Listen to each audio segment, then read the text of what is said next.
नमस्कार विद्यार्थी मित्रांनो, आज आपण बघणार आहोत जिल्हा न्यायालय भरती कनिष्ठ लिपिक टायपिंग टेस्ट करताना कोणकोणत्या चुका टाळावे याबद्दल आपण माहिती घेणार आहोत मित्रांनो। कालच रिझल्ट लागलेला आहे कनिष्ठ लिपिक आणि शिपाई हमाल या पदासाठी। मित्रांनो, टायपिंग करता वेळेस कोणकोणते चुका टाळावे याबद्दल आपण थोडक्यात माहिती घेणार आहोत। डिस्ट्रिक्ट कोर्टाने जी माहिती दिलेली होती मित्रांनो, कनिष्ठ लिपिक पदासाठी परीक्षा तपशील चाळणी परीक्षेमध्ये किमान गुण मिळवल्यानंतर काटेकोरपणे गुणवत्तेच्या आधारे जाहिरातीमध्ये नमूद केलेल्या पदाचे 7 पट उमेदवारांना संगणकावर 10 मिनिटं गती 30 शप्रमी टंकलेखित करावयाच्या 300 शब्दाचा 20 गुणांसाठी मराठी टंकलेखन चाचणीसाठी बोलवले जाईल।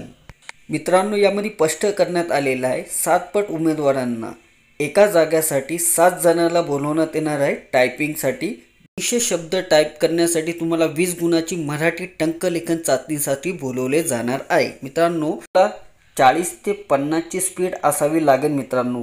आणि किती चुका माफ असतात त्यामध्ये 20 चुका केले तुम्ही तर 5 मार्क कमी होतो, तर एक पण चुका करू नका मित्रांनो। सर्वात प्रथम बॅकस्पेस बंद करा, कारण बॅकस्पेसनं काय होतं तुमचा जो स्पीड आहे ना ती कमी होती आणि ॲक्युरेसी वाढली जाते मित्रांनो।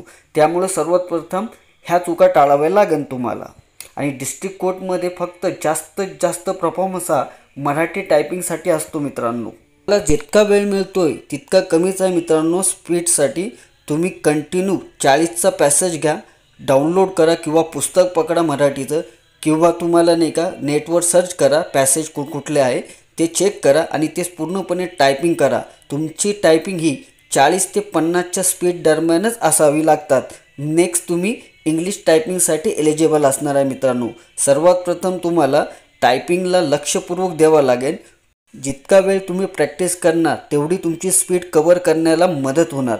तर हे फक्त मराठी टायपिंगबद्दल बोलतो आहे मित्रांनो। त्याच्यानंतर इंग्रजी टायपिंग पण येणार, त्याचा आपण सेपरेट व्हिडिओ बनवू। सर्वात प्रथम मराठी जी टायपिंग आहे ती 20 मार्कासाठी आहे मित्रांनो। जास्तीत जास्त प्रॅक्टिस करा।